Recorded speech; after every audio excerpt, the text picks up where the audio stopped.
Hello everyone, Xander Gaming here, and I got another video coming out for y'all. Trying to stay really on topic with this weekend. I know a lot of people are going to the Orlando event, and they'll be doing a championship event for One Piece. So I thought no better time than now than to talk about the best decks that you'll see if you're going, and what to look out for, and then kind of just rate them, put them in order of my opinion, what I think the best decks are, and kind of how they play out. I unfortunately am not able to go. I really wish I could, but good luck to everyone out there that is getting to go. I wish the best of lucks for you. I hope you see your curves on time and you draw all the perfect hands you need. But let's get into it. I just want to kind of go over what I have in order here. I'm going to do this a little bit different instead of just saying like tier 0, tier 1, 2, 3. I think that best deck in format is going to be a way that I try to do my tier list, on if there is one, and there clearly is one in this format. Tier 1 or other decks that I think can really push the best deck in format and still off wins. Maybe they have a favorable enough matchup into the best deck, but maybe miss out on some of the ones below it. Tier 2, definitely decks that I think will top, but I don't foresee any of these decks winning.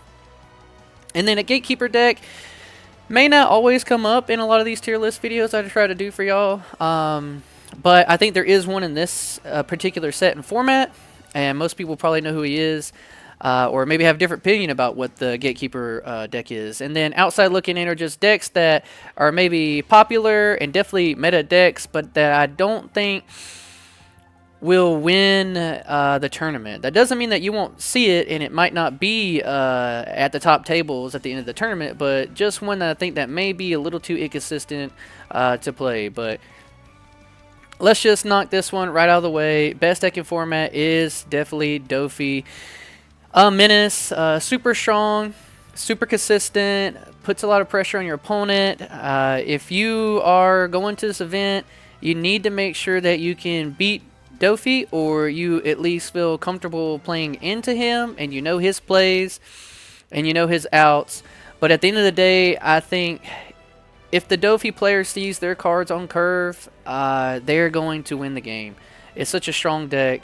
It's so consistent, and there's not a lot to not like about it. And it's a really cool deck too. I think a lot of people gravitate towards this deck because there's a lot of different ratios you can run. A lot of the cards are the same, but some people lean towards certain play styles and their deck list. But he's definitely the best deck in the format. You're going to see a ton of Dofis. Plan on seeing him. If you wanted a deck that I told you that you could take and be most likely to win with, it would be this deck. And I think most people in the community would say that he is definitely the strongest deck. Just to make this a little simpler, I'll probably start doing best deck format first, and then the Gatekeeper. And then the Gatekeeper for this set is definitely Blackbeard. Every deck has to make sure that they can beat these two decks. Now, I don't think that Blackbeard is going to be at the top tables. I don't think it's going to be a top 4 or even top 8 list, but I do think it's going to be in the top 16, top 32. There'll be a couple in there. I think that here we've had a lot less people playing Blackbeard than maybe over in Japan and the Asian countries whenever he came out for them. But everyone talks about him, and everyone has to make sure that they can beat him and have some ways to play around Blackbeard. And I think he's a good Gatekeeper deck because it makes everyone kind of think about, like, what am I going to do into Blackbeard? And I think that that's a strong reason to make him the Gatekeeper of the format. You got to be able to beat Blackbeard, and you have to be able to beat Luffy, so that puts them in, the rest of the stuff's going to be the middle of the sandwich. Those are two decks, I think, at the top and bottom of making sure you have to play. And I think Blackbeard has been good for the One Piece meta, making people... I don't say it slows down the game because the game can be pretty fast sometimes, but he just makes every deck have to be in check by knowing that they might run into Teach. And so maybe teching in some more options that are activate main effects and stuff like that, which is a good thing for the game. Makes everyone have to think about it a little bit. I'm going to go with my favorite deck. If I was to play in a big tournament right now, I would probably be taking my girl Bonnie, and then I'm going to put her... She might switch based off of how I place everyone else, but this is a solid deck. I think that Bonnie's really good. A lot of her matchups are, close to even. Not a ton that are really, really bad, maybe other than like some of the decks that could push a ton, but I don't feel like it's a crazy bad matchup going into Dofi. Being able to slow him down, not being able to let him, push the pace as he does get to a lot of other decks, just because your leader effect is so versatile. The only issue maybe with Bonnie is that some of the deck lists are a little more cookie cutter, so a lot of people kind of know your plays and what you're going to do, so this deck is definitely figured out, which I think leads to, a lot of other top tier players and players playing some of these really strong decks knowing how to like play against her. But I'll put her in tier 1 up here. I think that there's going to be a Bonnie in the top 8. I think it's a consistent enough deck to take into a big tournament and do well. So I'll put her in tier 1. I imagine she'd probably be maybe towards the bottom, but I'll have her there. Let's go into Shanks. I think that Shanks is the next best leader in the game right now. I like him a lot. I think he's really strong. But that being said, this leader can be pretty bricky. It's just how he works. A lot of the deck lists I see, it pertains to like a bricky playstyle with not as many combos, and just not a lot of like cycle. But what he does is really, really strong. Being able to have that, DP, extra DP buff on your opponent's turn or negging their characters, making him hard to swing into, and his top end is so strong with all the cards that the red package has are really, really strong, and I think they do really good into a lot of the decks that you're going to be seeing. So you will see a lot of Shanks players, I think. I think knowing how to play against Shanks, there's a lot of ways to play around what he does up until he gets to the late game, and then once Shanks gets to the late game, you have to watch out because there's a lot of ways that he can put pressure on you, steal the game, with the Gold D Roger or the Dragons come out with Rush. He's just a really strong card leader, and he has a lot of good cards right now to play with. I think he's really, really strong and a little more consistent than a couple other decks on here, which will bring me into the red purple Luffy. I think that red purple Luffy can do some really cool things too, but is really inconsistent. I want to put red purple Luffy on the outside looking in. I think that this deck is really strong, and if you see your curves in the perfect hand, you can definitely high roll your opponent and really push the state of the game.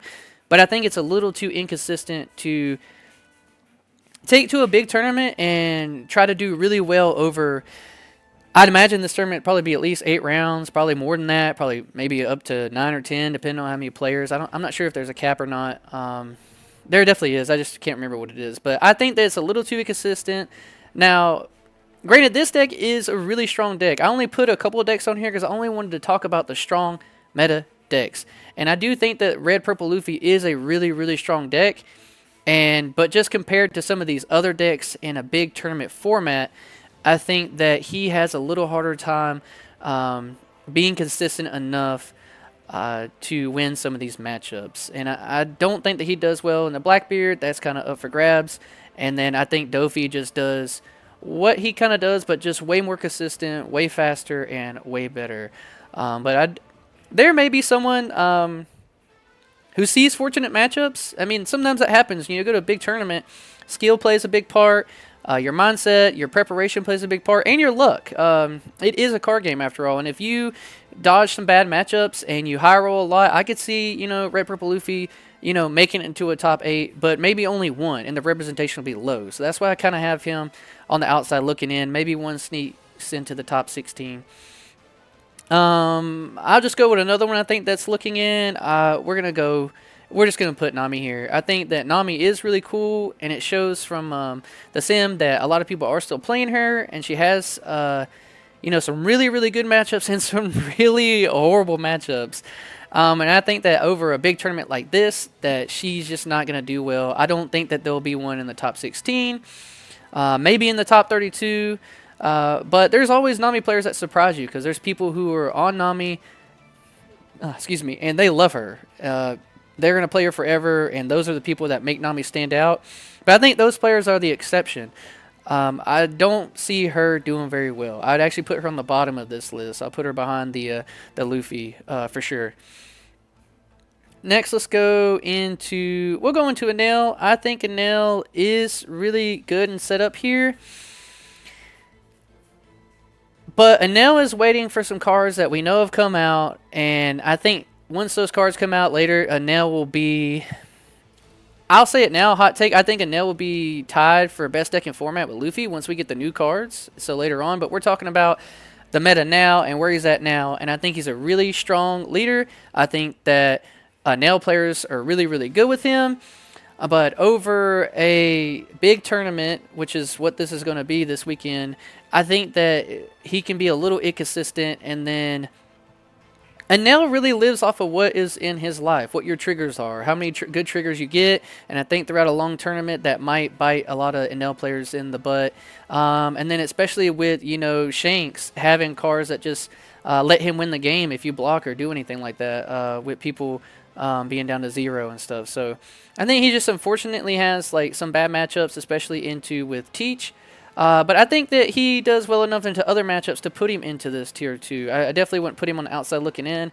I would imagine there'll be one Enel in the top 12. I won't say 16. I think he might do a little bit better than that. And maybe there'll be 2 in the top 16 or 32.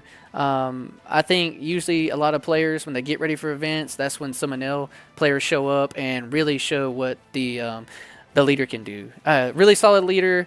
If you're looking for someone and you're on the fence about maybe playing someone higher up, but you're more comfortable with Enel, then take Enel. Because if you're a good Enel player and you're consistent with them, you know what your plays are into it. But I think overall, if I was trying to pick a deck to win, I don't think Enel would be one of the top 4 or top 8 decks. That's really kind of what these spots are for these top 2 spots. I'm going to go with Bella Betty. Bella Betty is definitely a glass cannon deck. I think when Bella Betty sees her pieces, she can pop off. But when she doesn't do a whole lot. And I really like this leader a lot. And there's always like one random Bella Betty every other big tournament that makes it in. But for this case, if I was trying to be honest with people, I would probably put her at the top end of this outside looking in. So not making it into a top 16. I don't think any of these down here would be top 16 decks. But I wouldn't be surprised if I did see one. You know, placed really, really well in the tournament. But I think percentage-wise, say, you know, 20 people show up Bella Betty, maybe there's only one, which actually percentages wouldn't be that bad. But she's a high rolling deck. You high roll, you see consistent hands, you can do a lot of stuff. She can be any deck in the format when you're on pace and you're on curve and you're seeing all the characters that you want and getting the triggers in your life that you want. But I just don't see her being consistent up throughout the tournament. But she's really, really strong. You should definitely be scared and preparing to see Bella Betty, especially with some of the recent tops that people have had with her. But I think that now people are aware of her on the radar. People are going to kind of know how to play against her, which will be her downfall. I think she's better off when you're surprising your opponent with the pressure. But I think a lot of good players will know how to play against her coming up in this big tournament, especially since we've seen her do pretty well recently. Up next, let's go... Black Yellow Luffy. This deck never goes anywhere. I think before, a couple of sets ago, I would have said that it was best deck in format just because it's so consistent. And I do think it's a really, really strong deck. It just has some iconically bad matchups and some good ones. I'm going to put it on the bottom here because I do think that it is a problem. I lose to Black Yellow Luffy's all the time playing Bonnie, all the time playing Boa. And it's a really, really good, strong, consistent deck. The pilot really matters on this one as well, too. Not an easy deck to play. And then, now that I'm thinking that, like we're talking about this big tournament over a lot of plays, the pilot for this deck matters a lot. So I'm gonna put it down into tier 2. We'll see one in the top 16. I don't think we see one in the top 8. because, you know, in big tournaments, playing something that makes you think a little bit more is probably on the harder end if your deck's not like super consistent, super fast. And I think that deck's been out long enough too, where people know how to play against it, and he doesn't have a crazy good matchup into Blackbeard. So, you know, as the gatekeeper, if you're not having a ton of good plays into him, it makes it a little bit harder for you to top. But a really good deck. This deck's not going anywhere. It's a solid deck. I think that you should prepare to see it. I just think maybe it's not as much as some of these top 3 decks up here for sure. Let's go Ploofy. Another deck where I think not as glass cannon-y as Bello, but the high roll for this deck is really, really strong. And it is a little more consistent than you think. I mean, getting to run the package and run a lot of 4-ofs of all the cards that you want to see, I definitely think that this could be a top 16 deck for sure. You need to look out for this deck. If this deck is on curve and they're playing their Zoro Joros and getting the Dawn back, and then next they're, you know, getting to 7 and they're playing the Luffy and they're playing another Zoro, and the Sanjis come out tapping your stuff, this deck is really strong. And the top end, I've seen a lot of lists, you know, running some of the strong Luffy cards, and it's just got a lot of stuff working for it. And the new the new option card, the Gum Gum, you know, it's just so strong. That card is crazy. I'll make a future video talking about some of the cards I think are a problem, and that card is crazy. The 4,000 getting to cycle, and you're really not losing out on the Dawn play. Does a lot for this deck, I think. Trying to think if I think it could kind of be above these two. Maybe not, because this deck is easy. Knowing the ramp part and stuff like that is a little harder, but your plays from the cards that are in your hand are not hard. It's usually a lot of the same curving that you're hoping to see, and if you see your curving, you're putting a lot of pressure on your opponent, so not that hard to play. The ceiling really high. I really want to put it over Bonnie, but I'm obviously biased by Bonnie. I'm a Bonnie player myself, but I do think that it's going to do really well. Top 8 for sure. It's going to have a top 8 in this for sure, if not winning. Like, this deck, I would say that this deck has a better chance of winning than Bonnie, so since I'm saying that, I'll put it above it then. A little less consistent than Bonnie, but I think that the power of this deck is really, really strong for sure. Really good deck. All right, we're going to go Rob Lucci. I think Rob Lucci's still in a great spot. I think a lot of people just got tired of playing Rob Lucci maybe, and a lot of people now are, you know, trying to get comfortable, trying to get their playtesting in, and going back to Lucci, they're realizing that his matchups are still good. You just have to tech in a couple of different choices with some activate main effects. Really good deck. I think that Rob Lucci, there's going to be one in the top 16. So I'm going to put it up here. I'm going to put it behind Bonnie. Because not just because I like Bonnie, but Bonnie may be a little more consistent. Not a great matchup to the Lucci, in my personal opinion. The stats will probably show that later. But Rob Lucci's not going anywhere. Still a really strong leader. Still a really good deck. Be on the lookout for it, and would not be surprised if a Lucci won in this event or got a top 16. And then we're going to Smoker. A lot of people are sleeping on Smoker too, but I think Smoker is still really good. Not going to put it above a nail. I do think you need to watch out for it. I think that Smoker is cool because he has some different plays and outs that Luffy and Rob Lucci don't have. And I think that gives him a little bit more to play with, but maybe not as strong overall, just because I think their leader effects are really, really a problem. I am going to put him over a nail, I think. One of my buddies who loves a nail is probably going to be offended by this, but I feel pretty good with this list here. Definitely best deck in format. Decks, I think, that top 4 deck listings you'll definitely see. Definitely decks that, you know, are on the cusp of, you know, getting in the top 16, things like that. The Blackbeard, the Gatekeeper, every deck has to be in check by him.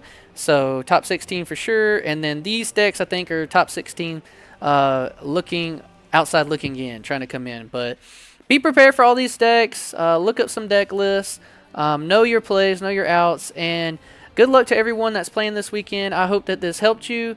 Please like, subscribe, share the video. I really appreciate it. And good luck to everyone. Peace.